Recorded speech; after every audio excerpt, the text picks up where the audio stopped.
All right, so Britney Spears, I don't even know where to start, honestly. Her story is one of the most heartbreaking and frustrating things I've ever followed.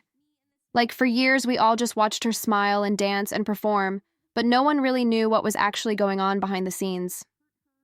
The girl was living a full-blown nightmare while the world was clapping for her. She started out super young, from Louisiana, right? Just this small-town girl with this huge voice and insane talent. Her parents, Lynn and Jamie Spears, man, they were complicated. Especially her dad. But early on, you could already see that her childhood was kind of set up more like a business. She was doing talent shows, singing in pageants, and by the time she was like 11 or 12, she was already working professionally. Like actually working, the Mickey Mouse Club, commercials, auditions. She didn't get a normal childhood, not even close, and when she blew up with, and Baby One More Time, it was like overnight she was everywhere. But even then, she was already being sexualized, controlled, picked apart by the media. And this was when she was still a teenager. It's wild to look back at those interviews now. Grown-ass men asking her about her virginity on national television. Like, are you serious? Then you fast forward a bit. She's dating Justin Timberlake, she's America's sweetheart, and the media is obsessed with every little thing she does. But nobody really cared how she was doing. Just the image. Just the money. She was making millions and millions, but she wasn't in control of anything. Then she gets married to Kevin Federline, has 2 kids back-to-back, and everything starts to fall apart. And keep in mind, this is all happening under a microscope. Like postpartum depression? Probably. Exhaustion? Definitely. But all the world saw was a woman spiraling. I still remember the photo of her with the shaved head. People turned that into a meme. But no one asked why she did it. Like, what pushes a person that far? Then the conservatorship happened. That's when it got really dark.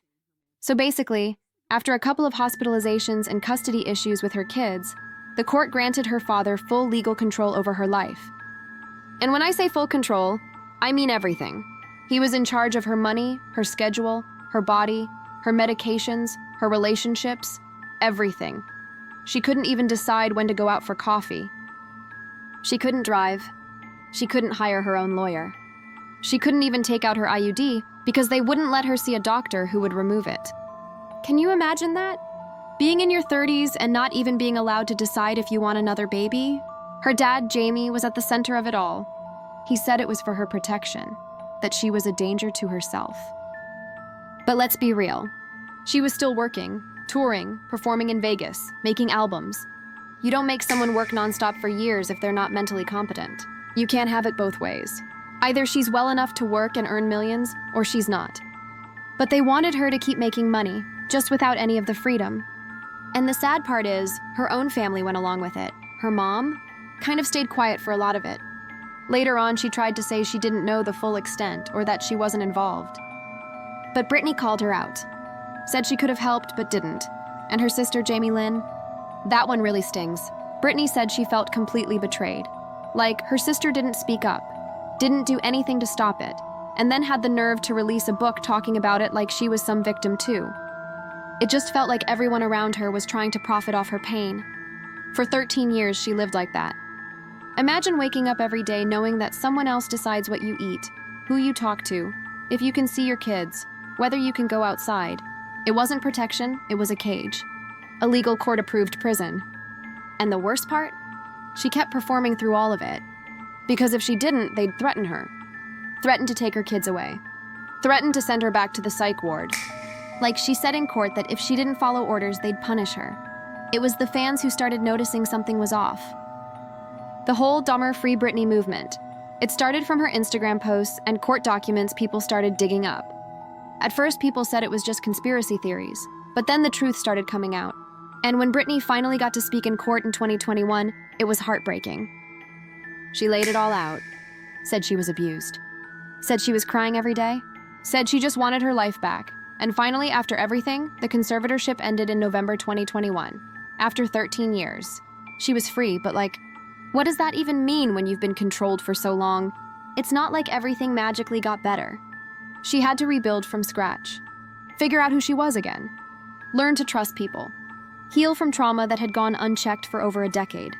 She got married in 2022, but that didn't last either. And even now, there are still stories about her being unstable, or acting out or whatever. But people forget. This woman has been through hell, publicly, with cameras in her face every step of the way.